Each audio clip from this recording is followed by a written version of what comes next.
LLN guy, Frosty is. Learn you must. Today we're going to look at how to pick up on inferences, and I'm going to need some help from my little green friend Yoda to sort this one.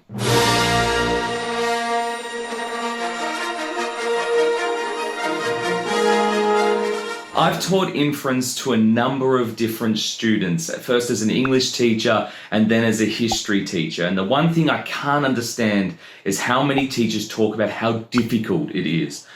It really isn't. There really is only one rule when it comes to inference, and that is knowledge is power. So let's start with an easy one. Let's say you're sitting at the dinner table and someone says to you, "Can you pass me the salt?" Now you can infer that they're going to be putting it on their food. And the knowledge that you needed in order to understand that is that salt is edible, dinner time is the time that you eat things, and sometimes food needs more salt. But this scenario is fairly common. I mean, you probably have tea with your family every day, and somebody inevitably asks you to pass the salt. So you've probably already inferred that a number of times. So let's change the scenario a little bit. Let's say you're going to one of those trampoline places and it's your first time and you're really excited. And then your friend turns to you and says, "Patience you must have, my young Padawan. You must unlearn what you have learned." Now you probably straight away infer that what your friend is actually saying is, look, you got to listen to the rules, you might hurt yourself or something bad might happen if you're not careful, which is fine, but knowing that this quote is from Star Wars and said by Yoda to a Padawan actually makes the meaning so much more deeper. Patience you must have, my young Padawan. Actually speaks more to the relationship between the mentor and the mentee.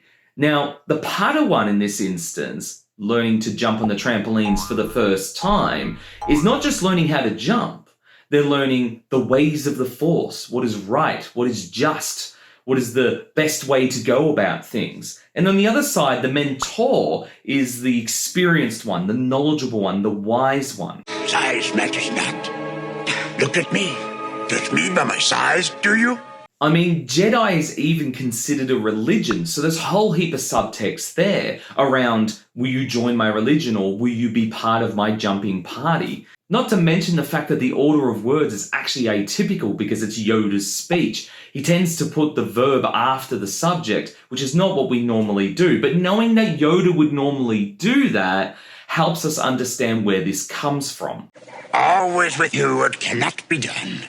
So you can see here that not knowing anything about Star Wars really puts you at a loss. I mean, you wouldn't get the subtext around what a Padawan is, or the mentor-mentee relationship, or Yoda's speech, or even the deeper meaning of the Force, or what that could mean when you go out jumping on the trampolines.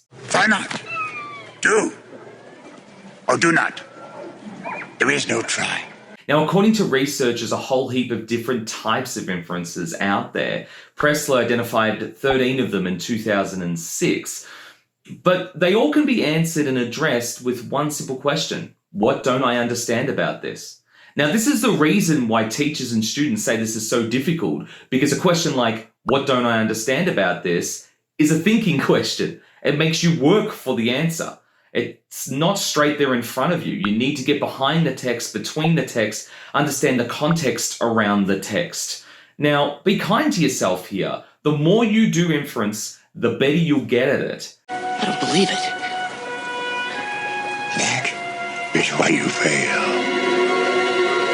As always, thanks for watching. Feel free to ask me any questions, and if you have a suggestion for me to cover a topic, please just let me know. I'm Frosty, the LLN guy.